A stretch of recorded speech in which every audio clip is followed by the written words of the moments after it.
महात्मा गांधी जी ने कहा था बिना गाय के ग्राम स्वराज नहीं आएगा, और संत जी कहते हैं कि बिना गोचरण भूमि की ना तो गाय बचेगी ना देश बचेगा। तो गाय और देश दोनों को बचाने के लिए गोचरण भूमि का जो विषय है बहुत ही महत्वपूर्ण है।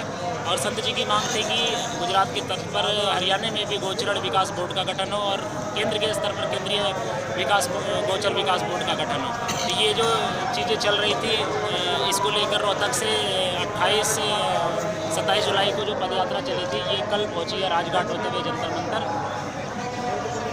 तो इसके माध्यम से ये जो चल रहा था, आज हम जंतर मंतर पर उपस्थित हैं। हमारे साथ ये गौ भक्त साथी हैं जो गौ पालन का काम करते हैं। पूरी यात्रा में हम साथ में सम्मिलित थे। मेन विषय ये है कि आज जिस तरीके से गोचर विकास बोर्ड के गठन की मांग क्यों है कि देश भर में लगभग 3 करोड़ से ज़्यादा गोचरण की भूमि है जो हमारे पूर्वजों ने गौ माता के लिए छोड़ी थी। दुर्भाग्यवश जिस गौ माता के कारण आज़ादी आई हमारे देश में, अमर शहीद मंगल पांडे जी ने 1857 की क्रांति की। दुर्भाग्यवश आज़ादी के 70 साल बाद भी गोचरण भूमि के लिए संत गोपाल दास जी को अनशन करना पड़ रहा है। आज लगभग अनशन के उनका 60वां दिन है और हमारी गूंगी बहरी सरकार संवेदन शून्य होकर बैठी हुई है। उनकी मांगों पर कोई भी आज तक किसी तरीके का स्पष्टीकरण या जवाब नहीं दिया है। जबकि ये भाजपा जो सरकार वर्तमान में हरियाणा में है, इसके जो घोषणा पत्र है इसका मुख्य विषय था गोचरण भूमि को खाली कराकर यहाँ पर गोग्राम बनाने की, लेकिन आज तक ये एक भी गोग्राम नहीं बना पाए। 1 एकड़ अगर कहा जाए अतिक्रमण को मुक्त नहीं करा पाए हैं और गोवंश आज भी सड़कों पर है।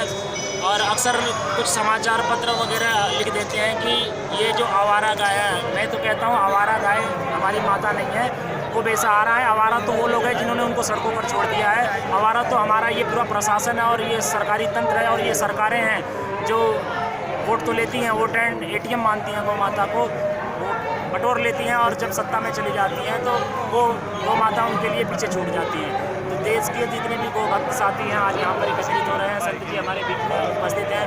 अभी यहाँ पर हवन और यज्ञ किया जाएगा थोड़ी देर पहले बाद और गौ माता की आरती होगी। और ये एक निर्णायक लड़ाई है गोचरण भूमि की जो अब एक निर्णायक स्तर तक पहुँच चुकी है और सभी गौ भक्त यहाँ पर आज उपस्थित होकर संत जी को अपना समर्थन देने के लिए यहाँ पर आए हैं। जी